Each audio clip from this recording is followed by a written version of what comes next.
Let's delve back into my top 100 with books 60 to 51. All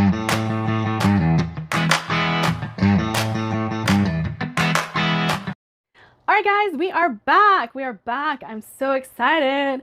I'm excited to delve back into this list and talk about books that I love because you guys have had a rough January. I'm just going to say it again.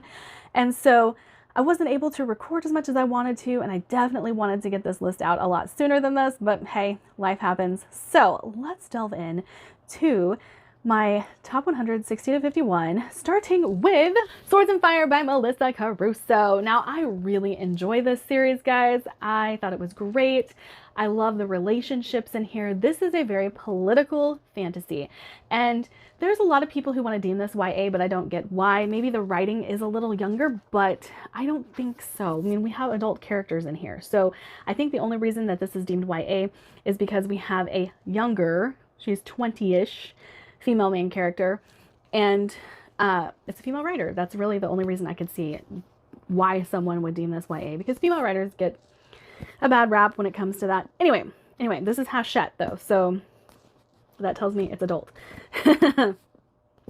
So we have a princess who is kind of trying to find her way in this kingdom and how to run it and all of these things, and then something happens where she ends up binding a mage to her, and this is taboo for her because she, being a ruler of this kingdom or about to be a ruler of this kingdom, is not allowed to do this. It's a very unwritten rule, but something that everyone in power knows, and it's going to cause chaos for her in the future.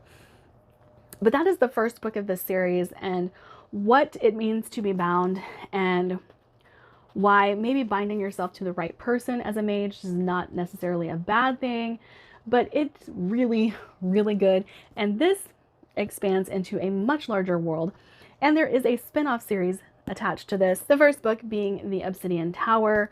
However, I do think that it's not necessarily necessary for you to read this one first, but you do get a lot of the background information that could be missing from The Obsidian Tower, because I've read The Obsidian Tower. I read that one first, not knowing that this came before, so I went back and read this one. Next, we have Blood of an Exile by Brian Naslund. Now, I'm saying Blood of an Exile because technically the Dragons of Terra should be like what I put here. However, this is the only one I've read so far. I really enjoyed this. This had some new unique features in it that I thought were really cool. This is a fantasy, but we see science come alive in this story, and I was like, oh, like actual science, not sci-fi science. And so I really enjoyed that aspect of it. And then we have a dragon slayer who his mission turns into saving the dragons. But I want to explain this cover a little bit because I think reading it makes you realize why this cover is the way it is. It's not romance. Just so you know, there's like a romance in it, but it doesn't even have anything to do with the plot of the story. These tattoos signify a dragon that he has slain. Each tattoo is a different dragon that he has slain. So that's why the cover is like this. But I really thought this had, like I said, some unique qualities that made it stand out from the pack. I really enjoyed the writing. I liked the characters.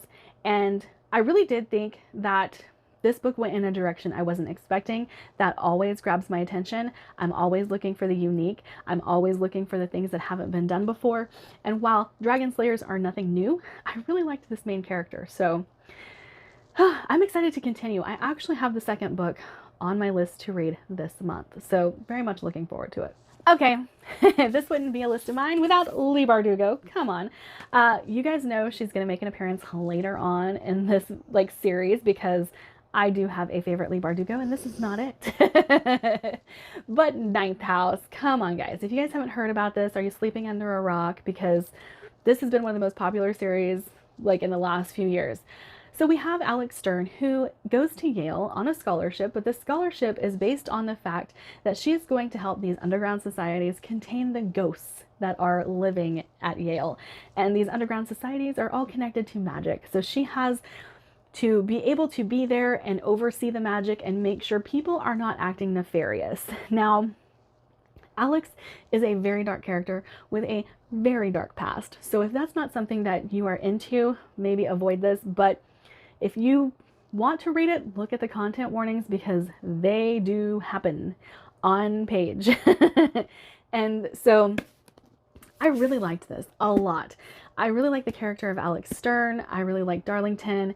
I like that this evolves into a mystery that we are left with no answers to in this book.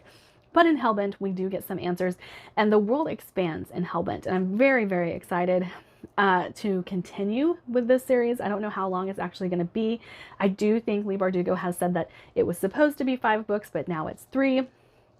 I'm fine with that because Hellbent was fantastic. And yeah, I would recommend Ninth House to just about everybody, so long as you check the content warnings before picking it up. All right, and I'm about to shock every single one of you. Are you ready? Next on my list would be Covenant of Steel by Anthony Ryan. You guys might be asking yourselves, what? How did this get so low on the list? Now, come on, guys. This is the lower half of the list, but this is still my top 100. And this is a very character-driven series. I just want to reiterate, very character-driven. It's still one of my favorites. It's still in my top 100. I just did not like the way the 3rd book remained so heavily character-driven that I was just like, that seemed wasteful. However, I really love Anthony Ryan's writing, so even with my thoughts on the final book being that way, I still gave it 4 stars because the writing is amazing, his character work is amazing, his plotting is usually amazing, but I didn't care for the plot in this story because it's kind of non-existent. And so I kind of feel like, for me, this is my least favorite Anthony Ryan. However, I can see this being very, very appealing to all of you character-driven readers out there who've slept on Anthony Ryan because he's a plot-driven writer.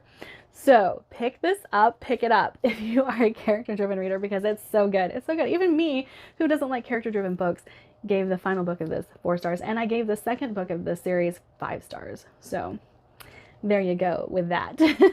All right, now we are going to throw back again to urban fantasy. I told you I'd sprinkle them in here with my favorites being in a few different videos. We have The Hollows by Kim Harrison. This remains my favorite urban fantasy I have ever read. Rachel Morgan, Ivy, Jinx. I could live in this world. I could be besties with Rachel Morgan. And well, I would be besties with Jinx. Let's just be real. But I love these characters. I love this world. I love the shenanigans they get up to.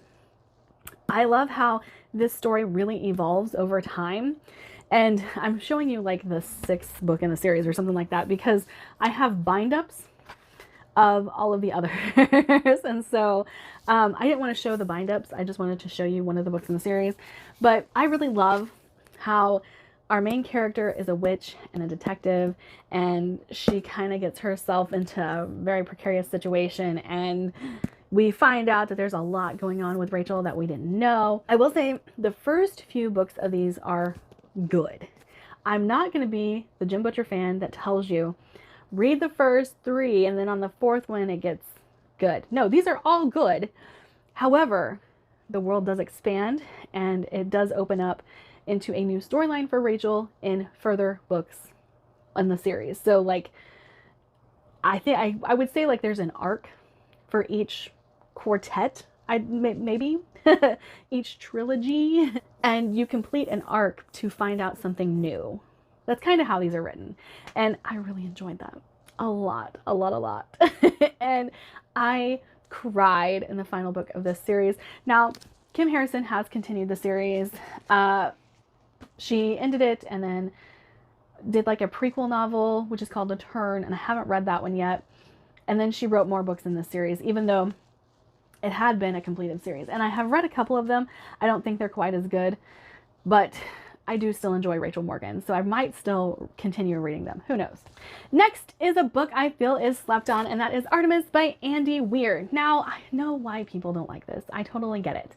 It is because this is not typical for Andy Weir. This is not intelligent sci-fi, so to speak. This is not hardcore science, so to speak. This is a fun heist set in the moon, and that's all you need to know. That's like, it is a fun heist on the moon. So I do think that Andy Weir gets a lot of flack for The Martian being this epic science story about a guy stranded on Mars and how he survives, and then Project Hail Mary just being the most epic thing in the world, and we'll get to that. But then you have this, and it's just a fun romp in space. I loved it. I love a heist story anyway. So whenever I saw that Andy Weir was doing a heist story, this was actually sent to me by Andy Weir's publicist. So I was like, okay, I'll read it. And then, yeah, fell in love with it. Absolutely loved it. And I wish more people would read this and give it a shot and not think, you know, this is Andy Weir's sci-fi science brain. Just enjoy the fun story. Okay, then we have The Merciful Crow by Margaret Owen. You guys know I love this. I've talked about this a lot over the last year. I love Margaret Owen's writing. I can't wait to get to The Faithless Hawk. I have Little Thieves on my 12 Books by 12 Friends. I just need to continue. This is dark. This is YA, but it is dark, and it's kind of gory at moments, and it's so good. It's so good. We have crows who have been sent to collect the bodies of plague victims, and at the very beginning of our story, something occurs that sends our group of crows on the run. And during this time, they are trying to figure out what is going on. Why did this event occur? Why do they have to be on the run? Can't they just do this and things will be better? And it talks about the ties of family, the ties of clan. What would you do to protect the ones that you love? What about people that just need your help? How would you protect them? It's just so good. It's just so good. Like I said, it is dark though. It is quite dark. There's bone magic and things like that. And there are like different parts to the book, but I absolutely loved it. I loved it. And I can't wait to continue. This will probably get bumped up my list once I read The Faithless Hawk. I have not done so yet, but a very, very good YA book. And then we have The Stardust Thief. You guys should have known this was going to come up on my top 100 because I love this book. I love it so much. I love stories about Jen, desert fantasy, snarky main characters, thieves and assassins. I can't get enough. And this touches on all of that. There's also a hint of romance in this, and I really enjoyed that. However, I am stuck on a ship in this book that I need to happen. And I can't tell you what it is because it's really spoilery, but I really like the stories that seem very Aladdin-ish in the way that they are told, and this character that comes from nothing, that steals to survive, ends up coming face to face with the Sultan, the king, what have you, and they are forced to go on an errand for this king that could be quite dangerous. And that's no different for this one. I really like that about City of Brass. I really like that about this one. There's been another, Sister of the Snake, kind of the same thing going on there. But I really like that story setup. My favorite story growing up was Aladdin. So of course I'm going to be drawn to things like this. But this one was very well written. And there is a lot of journeying that happens in this book, but it's very intriguing journeying. They're not just sitting on their butts eating oatmeal all the time, but I really loved where they went, why they went there, like the things that they got caught up in along the way. Very fun. I really enjoyed this one. And Ashfire King is on my 12 by 12. Next is another YA that I feel like is slept on, and that is going to be the Aurelian Cycle by Rosaria Munda. The first being Fireborn. Then we have Flamefall and Fury Song. This is another very political fantasy. We have dragon riders. We have a male and female character that are kind of should be at odds with each other. Their families were enemies before they were orphaned, sent to the same orphanage. Very much Shadow and Bone type situation. However, this is a dragon riding school, and we are learning about the politics of the world and how one regime can crumble to allow another to rise. And is that a good thing? Are all rebellions necessary, and do they all result in better future for their people? That's pretty much what this whole series covers. And I thought it was really, really well done. Like, people will look at this CYA and move past it. I don't think you should. I don't think you should. It's very, very good. All right, and lastly will be books that I no longer own because they did get damaged in the fire that we had. However, A Plague of Giants, The Seven Kennings by Kevin Hearn. Now, I've read the first 2 of these books and really, really enjoyed them. I never got a hold of the 3rd book, and now I'm going to have to reread the series. However, the first book, A Plague of Giants, I loved so much because of the weird and very interesting way it was told. We have a character who is a bard. However, they have a magic that allows them to take on the persona of the person they are trying to tell the story about.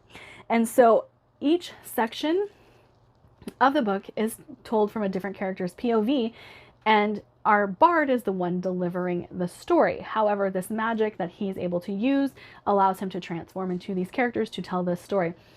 I loved a lot of the cultural aspects that were brought to the forefront in A Plague of Giants because I thought it was so dang cool, so interesting. And I love Greedfall. You guys might know this, you might not. I have been playing it for the last 2 weeks because I need to get out of my own head. It spawned a fic, a short fic, but I did that. And the reason I love Greedfall is because you have magic and you have science and you have theologians, and then you have the natives and their native magic and how cool that is. And it all combines to make this really cool world. And I think Kevin Hearn was able to do that with The Seven Kennings. And I just, it's one of the things I will always love. When you can combine all of these things, make them work and function in a normal society and have clashing ideologies, but still they're able to live in the same place and share the same resources and things like that. I think it's so dang cool. So dang cool. So Seven Kennings will probably go up this list once I finish the 3rd book. But like I said, I'm going to have to reread the first 2 and then read this one. I also really need to get my hands on some physical copies of the book because it's been so long since I've read them. And I never bought the 3rd book after the fire. So yeah, anyway, I love this series. I hope you guys pick it up. That is the end of this video, my 60 to 51, which means we are not far from the top 50. We're going into the top half of this list, and I'm going to be even more excited to be able to share the rest of these with you. If you want to check me out on any other platform, I do have all of my links in a Linktree link down below. I will see you guys in another video. Bye.